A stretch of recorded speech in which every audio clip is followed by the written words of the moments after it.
উত্তাল কক্সবাজার সমুদ্র সৈকত, লাল পতাকা টাঙানো রয়েছে সতর্কবার্তা হিসেবে, কিন্তু তাতেও যেন থেমে নেই পর্যটকদের ঢল।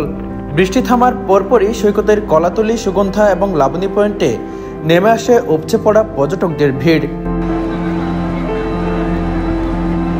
সাপ্তাহিক ছুটির দিন শুক্রবার ও শনিবারকে ঘিরে দেশের নানা প্রান্ত থেকে ছুটে আসা হাজারো মানুষ ভিড় করছেন বিশ্বের দীর্ঘতম এই সৈকতে। উত্তাল সমুদ্রের মাঝেও অনেক পর্যটককে দেখা গেছে পানিতে নেমে আনন্দে উল্লাস করতে। মুগ্ধতা প্রকাশ করছেন বর্ষার কক্সবাজার দেখে। মোমেন্ট, একটা যে পরিবেশ, মানে এইটা সচরাচর আমরা অনুভব করতে পারি না। মানে এই ওয়েদারটা না, এই সময়টা না আসা পাওয়া যায় না। এটাও একটা আলাদা একটা অনুভূতি, আল্লাহর অশেষ রহমত। সবসময় তো দেখা যায় যে কক্সবাজারে আমরা গরম গরম অনুভব করি, কিন্তু অ্যাকচুয়ালি না। এই মনোরম পরিবেশে এটাও এক ধরনের শান্তির পরিবেশ। খুব ভালো লাগছে আর কি, বৃষ্টির জন্য আর কি বেশি ভালো লাগছে। তার মধ্যে একটু স্রোতটা বেশি হয়েছে, স্রোতটা বেশি হওয়ার কারণে একটু আনন্দ বেশি লাগছে। স্রোতের কাছে গেলে গাটা ভাসিয়ে দিলে প্রকৃতির সাথে আমাদের যে মায়া মমতা, যে ভালোবাসার যে মায়ার টান, সেটা উপভোগ করা যাচ্ছে আর কি। তবে বিপদের ঝুঁকির কথাও মাথায় রাখতে বলছেন দায়িত্বপ্রাপ্তরা।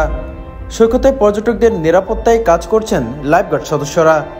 বারবার অনুরোধ করা হলেও অনেক পর্যটক তা উপেক্ষা করে সাগরের মধ্যে চলে যাচ্ছেন, যা বাড়াচ্ছে দুর্ঘটনার আশঙ্কা।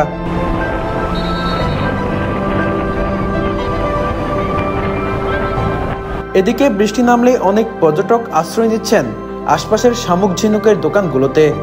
সেখানে গিয়ে কিনছেন শামুক ঝিনুক ও আচার সহ নানা পণ্য। এতে খুশি দোকানিরাও। এই বর্ষার মৌসুমে টুরিস্টদের আনাগোনা এই মোটামুটি আছে।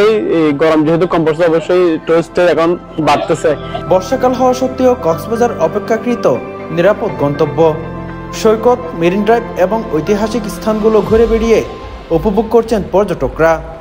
আব্দুর রশিদ মানিক, কক্সবাজার লাইভ।